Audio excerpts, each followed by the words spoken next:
पाठ 5 अप्रैल 27 से मई 3 के लिए। शीर्षक है सभी बाधाओं के विरुद्ध विश्वास। साबत अपराहन अप्रैल 27 के लिए। इस सप्ताह के पाठ के लिए पढ़े भजन संहिता 119 का 162, यूहन्ना 16 का 13 से 15, दूसरा पत्रस 1 का 20 से 21, इफिसियो 2 का 8 और 9, रोमियो 3 का 23 से 24 और रोमियो 6 का 15 से 18। याद वचन लिया गया है भजन 119 का 11 से। मैंने तेरे वचन को अपने हृदय में रख छोड़ा है कि तेरे विरुद्ध पाप ना करूं। प्रोटेस्टेंट सुधारकों के पास 21वीं सदी जैसा कुछ था। उन्हें अपने जीवन के लिए एक उद्देश्य की सख्त जरूरत है। प्रसिद्ध अमेरिकी मानववैज्ञानिक फिलिप कुसमैन ने अपनी पुस्तक द एम्प्टी सेल्फ में उन लोगों की चर्चा की है जो उद्देश्यहीन जीवन जीते हैं। उनकी मान्यताएं उथली है। उनके लिए वास्तविक महत्व बहुत कम मायने रखता है और उनके पास मरने लायक कुछ भी नहीं है। इसलिए उनके पास जीने लायक भी बहुत कम है। लेकिन प्रोटेस्टेंट सुधार के पुरुष, स्त्री और बच्चे नाटकीय रूप से भिन्न थे। उनके पास जीने लायक एक स्थायी उद्देश्य था। वे जो मानते थे वह मायने रखता था और वे अपनी ईमानदारी से समझौता करने को तैयार नहीं थे। उनकी मूल मान्यताएं उनका एक अविभाज्य अंग थी। इन मान्यताओं को नकारना उनकी पहचान को ही नकारना था। मृत्यु के सामने ही उन्हें आंतरिक शांति प्राप्त हुई। इस सप्ताह के अध्ययन में सुधार के उदाहरणों के साथ हम यह पता लगाएंगे कि पवित्र शास्त्र की जीवन बदलने वाली शिक्षाएं जीवन में वास्तविक उद्देश्य और सच्चे अर्थ के लिए आधार कैसे प्रदान करती है। इन शाश्वत सत्यों को समझना हमें अच्छे और बुरे के बीच महान विवाद के अंतिम संकट के लिए तैयार करेगा। सुधारकों द्वारा लड़ी गई लड़ाई अभी खत्म नहीं हुई है और हमें वहीं से शुरू करने के लिए बुलाया गया है जहां उन्होंने छोड़ा था। हम भी अपने सामने आने वाले हर चुनौती के लिए एक बड़े ईश्वर की खोज कर सकते हैं। एक ऐसा ईश्वर जो हमारे जीवन को इतना अर्थ और उद्देश्य देता है जितना कोई भी सांसारिक चीज कभी नहीं दे सकती। रविवार अप्रैल 28 के लिए। शीर्षक है केवल परमेश्वर का वचन। पढ़े भजन 119 का 103 और 104, भजन 119 का 147 और भजन 119 का 162। परमेश्वर के वचन के प्रति दाऊद का दृष्टिकोण क्या था? इसका सुधारकों पर क्या प्रभाव पड़ा और यह आज हमारे जीवन को कैसे प्रभावित करता है? बाइबल सुधारकों के विश्वास की नींव और उनकी शिक्षा का सार थी। वे समझ गए कि वे प्रेरित, क्योंकि तुमने नासवान नहीं पर अविनाशी बीज से परमेश्वर के जीवते और सदा ठहरने वाले वचन के द्वारा नया जन्म पाया है। पहला पत्रस 1 का 23। उन्होंने हर शब्द को संजो कर रखा। जैसे जैसे उन्होंने इसके पन्ने पढ़े और इसके वादों पर विश्वास किया, उनका विश्वास मजबूत हुआ और उनका साहस नवीनीकृत हुआ। तो परमेश्वर के वचन के सभी वादों के साथ उनमें वह हमसे व्यक्तिगत रूप से बात कर रहा है, सीधे बात कर रहा है, जैसे कि हम उसकी आवाज सुन सकते हैं। इन वादों में मसीह हमें अपनी कृपा और शक्ति का संचार करता है। वे उस वृक्ष के पत्ते हैं जो अन्य जातियों के उपचार के लिए है। पढ़े प्रकाशित वाक्य 22 का 2। ग्रहण, आत्मसात, उन्हें चरित्र की शक्ति, जीवन की प्रेरणा और पोषण बनना है। किसी अन्य चीज में ऐसी उपचार शक्ति नहीं हो सकती। इसके अलावा कोई भी चीज साहस और विश्वास प्रदान नहीं कर सकती जो संपूर्ण अस्तित्व को महत्वपूर्ण ऊर्जा देती है। Ellen G White, the ministry of healing, page 122। पवित्र वचन हमारे दुख पर खुशी, हमारी निराशा पर आशा, हमारी अंधकार पर प्रकाश की चमक बिखेरते हैं।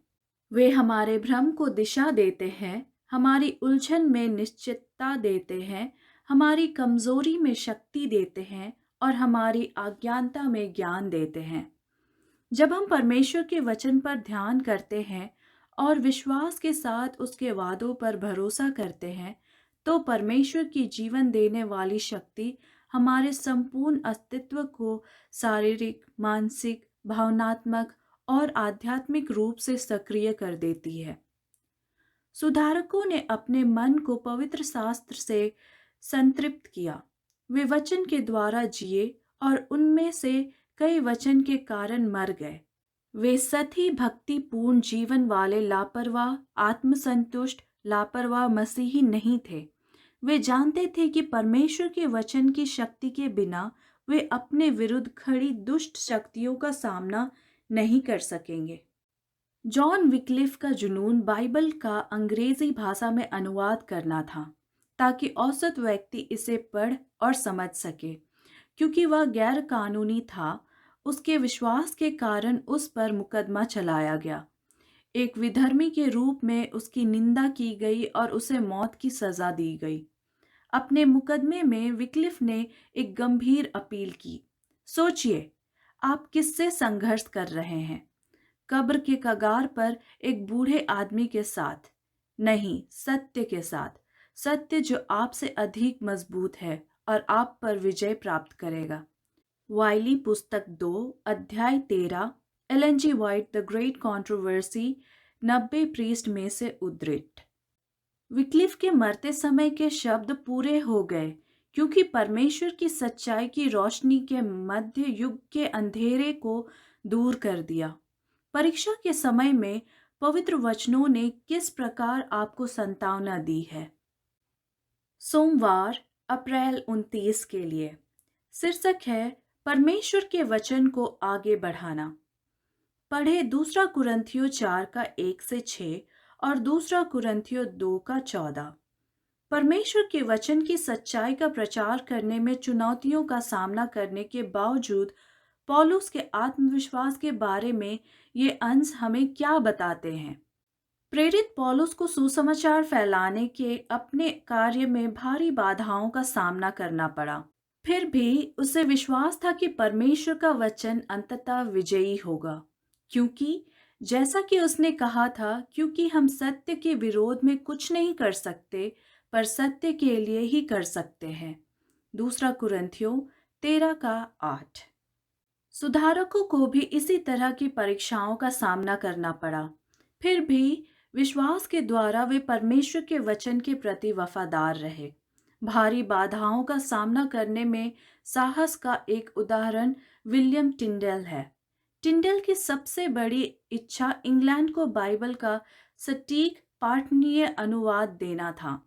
उसने बाइबल का मूल भाषाओं से अनुवाद करने और लगभग 140 साल पहले विक्लिफ के अनुवाद में कुछ त्रुटियों को ठीक करने का दृढ़ संकल्प किया। आखिरकार टिंडेल को भी गिरफ्तार कर लिया गया और उस पर मुकदमा चलाया गया। उसके कई बाइबल अनुवाद जो वर्म्स, जर्मनी में छपे थे, जब्त कर लिए गए और सार्वजनिक रूप से जला दिए गए। 1536 ईस्वी में बेल्जियम में उस पर मुकदमा चलाया गया। विधर्म के आरोप में उसकी निंदा की गई और उसे जला देने की सजा दी गई। जल्लादों ने उसे काठ से बांधते समय उसका गला घोंट दिया और फिर उसके शरीर को जला दिया। उसके मरते समय जोश के साथ ऊंचे स्वर में बोले गए शब्द इस प्रकार कहे गए, हे प्रभु, इंग्लैंड की राजा की आंखें खोल। परमेश्वर ने चमत्कारिक ढंग से टिंडेल की प्रार्थना का उत्तर दिया। उसके मृत्यु के 4 वर्षों के भीतर बाइबल के 4 अंग्रेजी अनुवाद प्रकाशित हुए। 1611 में बाइबल का किंग जेम्स संस्करण मुद्रित किया गया था और यह काफी हद तक टिंडेल के काम पर आधारित था। इस कार्य को तैयार करने वाले 54 विद्वानों ने टिंडेल के पहले के अंग्रेजी अनुवाद से काफी प्रेरणा ली। एक अनुमान से पता चलता है कि 1611 के किंग जेम्स बाइबल का पुराना नियम 76% टिंडेल का अनुवाद है और नया नियम 83%।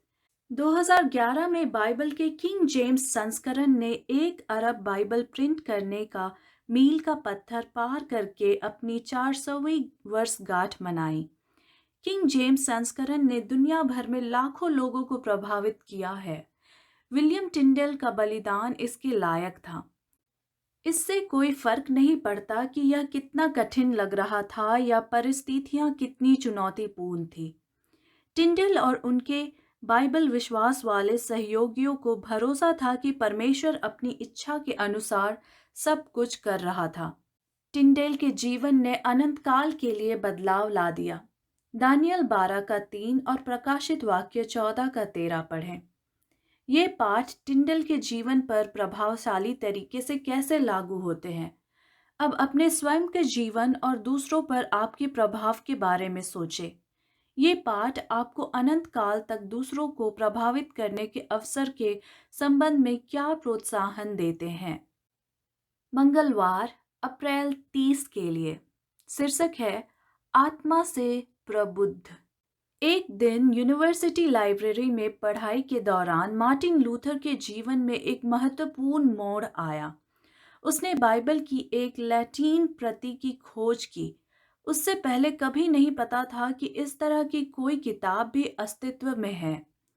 अत्यधिक प्रसन्नता के साथ उसने एक के बाद एक अध्याय, एक के बाद एक पंक्तियां पढ़ी। वह परमेश्वर के वचन की स्पष्टता और शक्ति से चकित था। जैसे ही उसने इसके पन्ने पलटे, पवित्र आत्मा ने उसके मन को प्रकाशित कर दिया। उसने पवित्र आत्मा के मार्गदर्शन को महसूस किया, क्योंकि परंपरा द्वारा अस्पष्ट सत्य पवित्र पुस्तिका के पन्नों से छलांग लगाने लगे थे। बाइबल के साथ अपने पहले अनुभव का वर्णन करते हुए उसने लिखा, काश परमेश्वर मुझे अपने लिए ऐसी किताब देता। हमें बाइबल की व्याख्या कैसे करनी चाहिए? इसके संबंध में हम निम्नलिखित आयतों से कौन से सिद्धांत ले सकते हैं? यूहन्ना 14 का 25 और 26, यूहन्ना 16 का 13 से 15 और दूसरा पत्रस 1 का 20 से 21। इन पदों में जो इतना शक्तिशाली है वह यह आश्वासन है कि वही पवित्र आत्मा जिसने बाइबल लेखकों को प्रेरित किया, जब हम पवित्र शास्त्र पढ़ते हैं तो हमारा मार्गदर्शन करते हैं। वह ईश्वरीय सत्य का दिव्य व्याख्याता है। दुर्भाग्य से आज कई तथाकथित ईसाई बाइबल में अलौकिक तत्व को कम महत्व देते हैं और मानवीय तत्व को बढ़ा चढ़ाकर पेश करते हैं। चूंकि शैतान अब बाइबल को हमसे दूर नहीं रख सकता, वह अगला सबसे अच्छा काम करता है, इसके अलौकिक चरित्र को छीन लेना, इसे केवल अच्छा साहित्य बनाना या इससे भी बदतर जनता को नियंत्रित करने के लिए धर्म का एक दमनकारी उपकरण बनाना। सुधारकों ने स्पष्ट रूप से देखा कि पवित्र आत्मा ना कि पुरोहित, धर्माध्यक्ष और पोप पवित्र शास्त्र का अचूक व्याख्याकार था।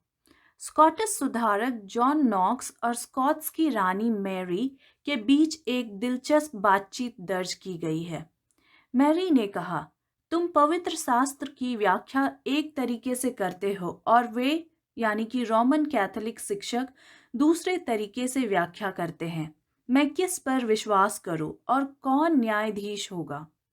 सुधारक ने उत्तर दिया, तुम्हें ईश्वर पर विश्वास करना चाहिए, जो अपने वचन में स्पष्ट रूप से बोलता है और जितना वचन तुम्हें सिखाता है उससे कहीं आगे तुम ना तो एक पर विश्वास करोगे और ना दूसरे पर।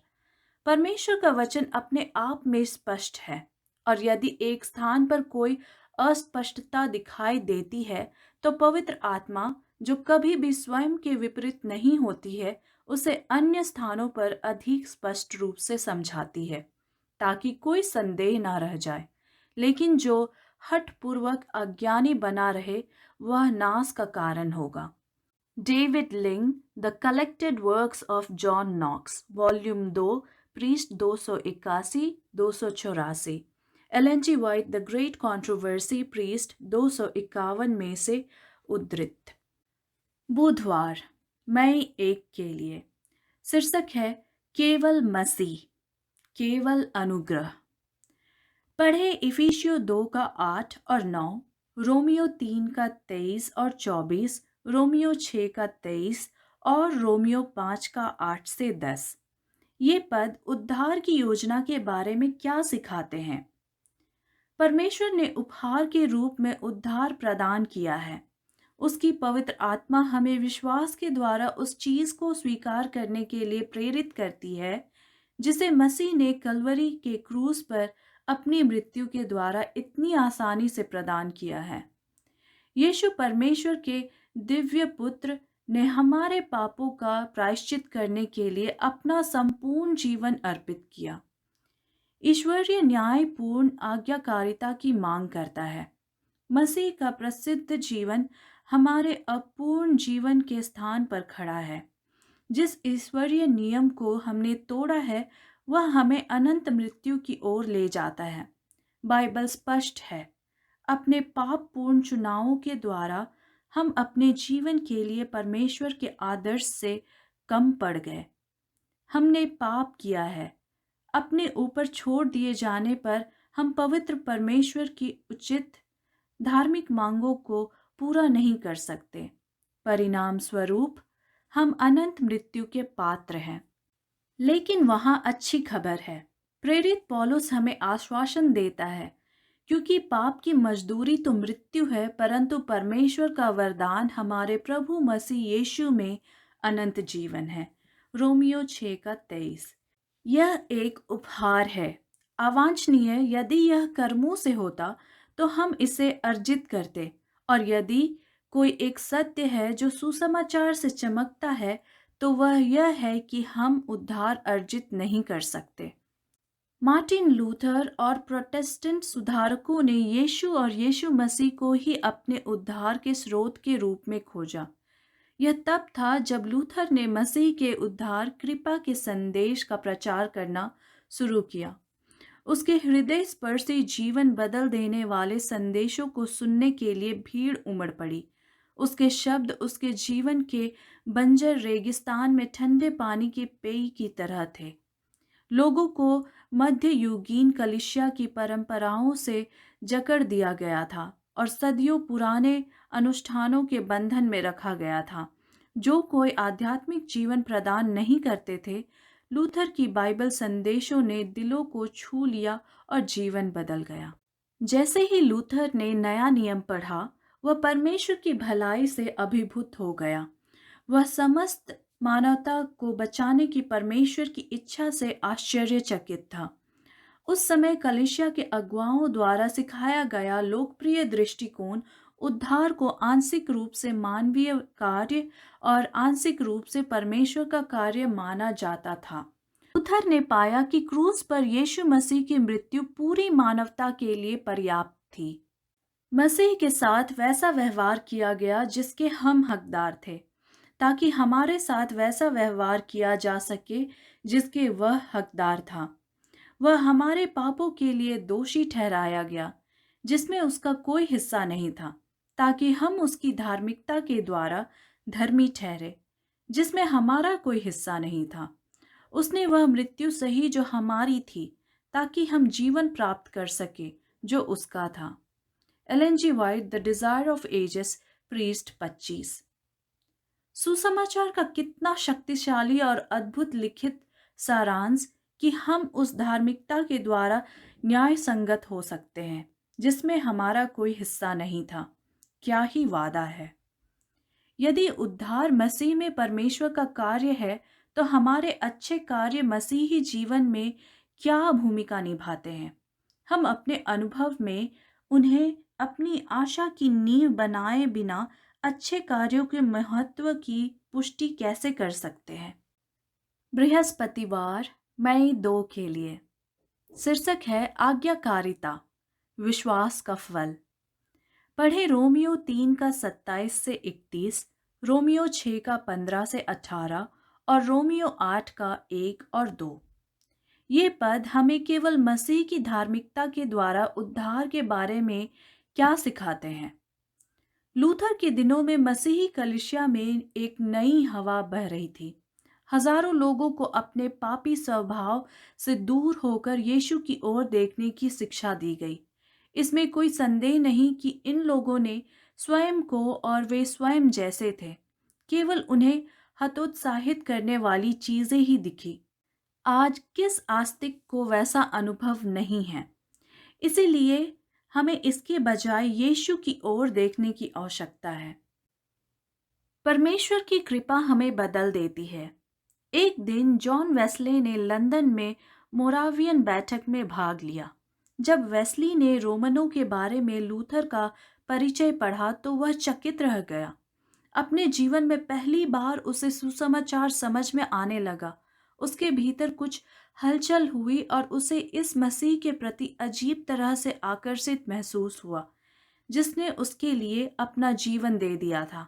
उसने कहा, मुझे लगा कि मैंने मसीह पर भरोसा किया है, मुक्ति के लिए केवल मसीह पर, और मुझे एक आश्वासन दिया गया कि उसने मेरे पापों को दूर कर लिया है, यहाँ तक कि मेरे और मुझे पाप और मृत्यु की व्यवस्था से बचाया है।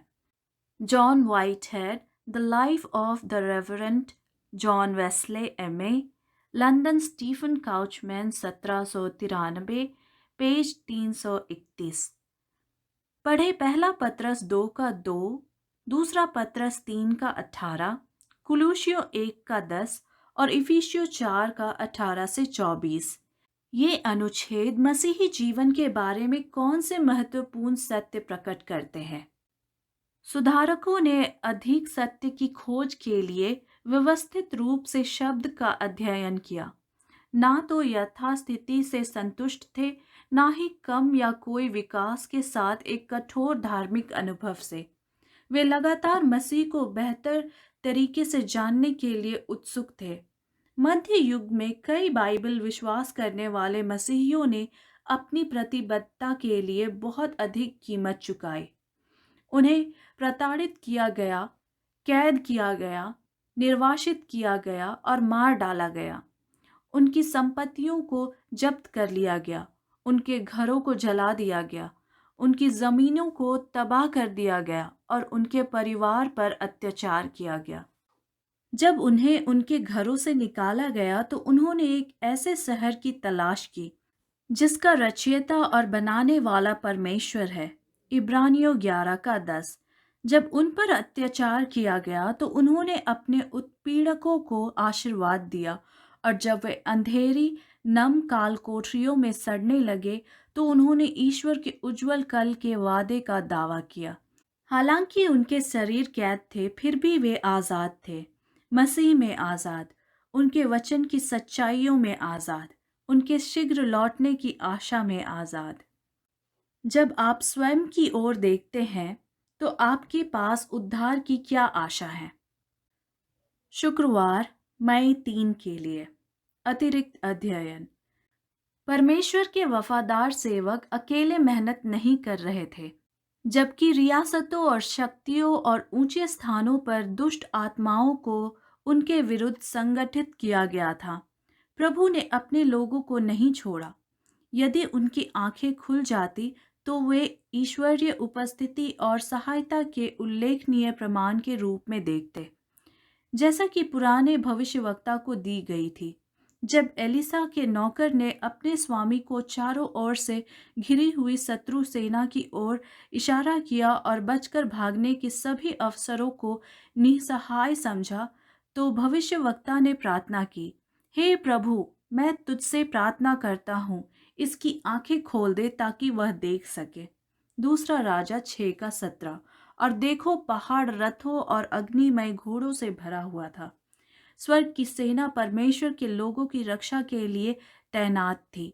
इस प्रकार स्वर्गदूतों ने सुधार के निमित्त कामगारों की रक्षा की। Ellen G White, the great controversy, पृष्ठ 208। जब शक्तिशाली शत्रु सुधारित विश्वास को उखाड़ फेंकने के लिए एकजुट हो रहे थे और ऐसा लग रहा था कि हजारों तलवारें इसके खिलाफ मयान से बाहर आ रही है, लूथर ने लिखा, शैतान अपना रोष प्रकट कर रहा है। अधर्मी मठाधीश षड्यंत्र रच रहे हैं और हमें युद्ध की धमकी दी गई है। लोगों को विश्वास और प्रार्थना के द्वारा प्रभु के सिंहासन के सामने बहादुरी से लड़ने के लिए प्रोत्साहित करें, ताकि हमारे दुश्मन परमेश्वर की आत्मा से पराजित होकर शांति के लिए विवश हो सके। हमारी मुख्य चाहत, हमारा मुख्य श्रम प्रार्थना है। लोगों को बताएं कि वे अब तलवार की धार और शैतान के क्रोध के संपर्क में हैं और उन्हें प्रार्थना करने दें। दी ओबिग्ने पुस्तक 10 अध्ययन 14 Ellen G White the great controversy में उद्धृत पेज 209। विश्वास द्वारा औचित्य वह महान सत्य जिसे लूथर ने नए सिरे से खोजा, सुसमाचार की नींव है। वह सत्य जिस पर हमारे उद्धार की आशा टिकी हुई है। उसका भजन ए माइटी फोर्ट्रेस सुसमाचार को शक्तिशाली रूप से व्यक्त करता है। क्या हमने अपनी ताकत पर भरोसा किया? हमारा प्रयास हार रहा होगा अगर हम अपने पक्ष में सही आदमी नहीं थे, परमेश्वर की अपनी पसंद का आदमी। मित्रों, पूछो वह कौन हो सकता है? यीशु मसीह, यह वह है, प्रभु सबाओत उसका नाम, युग युग तक वही, और उसे युद्ध जीतना ही होगा। सेवेंथ डे एडवेंटिस्ट हाइमन ले Hagerstown MD, Review and Herald Publishing Association 1985, संख्या 506। चर्चागत प्रश्न। पहला, हम अनुग्रह और व्यवस्था के बीच, विश्वास और अच्छे कार्यों के बीच संतुलन को कैसे समझा सकते हैं? दूसरा, आपको क्या लगता है कि हमारे दिमाग को कानूनवाद की ओर जाने देना इतना आसान क्यों है? आप विधिवाद को कैसे परिभाषित करेंगे? यह हमारे मसीही धर्म के लिए इतना हानिकारक क्यों है? तीसरा, यदि अनुग्रह द्वारा उद्धार की अवधारणा को सही ढंग से नहीं समझा गया तो क्या खतरे हैं? वह गलतफहमी कहाँ ले जा सकती है? चौथा, जब कुछ लोग सस्ता अनुग्रह शब्द का उपयोग करते हैं तो उनका क्या मतलब होता है? क्या अनुग्रह कभी सस्ता होता है? धन्यवाद। परमेश्वर आपको आशीष दे।